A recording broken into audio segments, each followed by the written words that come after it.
Ngemuva konyaka ibhomu elaqhumisa imoto yemali lanyakazisa i-Diepkloof extension 4, imindeni eyalimalelwa izindlu nezimoto zayo icela usizo. IZISULU zithi kuye kwadingeka ukuthi bakhe kabusha bodwa ngaphandle kwesinxephezelo noma ukwesekelwa yiziphathimandla. Ukuqhuma kwebhomu kuzokhumbuleka kwenzeke ngoLwezi kanyaka 2024 okwenziwa yiqembu lesigelekeqe lalihlome ngezikhali kwashiya izindlu eziningi zigcwele izimbobo zezinhlamvu kanye nomonakalo wesiqhumane.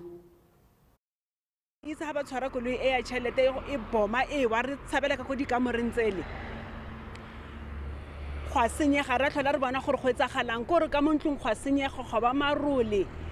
ha re screama re tlo re phapha kantse ke koloi ya tšhelete ke dintlo tse dingata more than 12 to 15 re tsamaye le bomme ba le re bule case taba e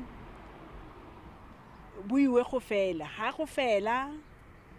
re ntse re go tla loka re ntse re kokota le ko di office ne re thusa yang ka re senyegaletse menyako gotle go senyegile ka montlong ha re tla le thusa le gona ya nong re sa yeme re sa le batla ba tlonka di ba ANC ba tlonka di details ba etsa dintho tse kaofela but up to now ha gona nix se etsegetseng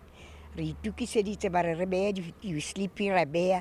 nna se ke sa se kgonang go se lokisa ke glass door le painting e sentse ra thuba ra painta ra dula re sa painta go yalo le ka bona le wena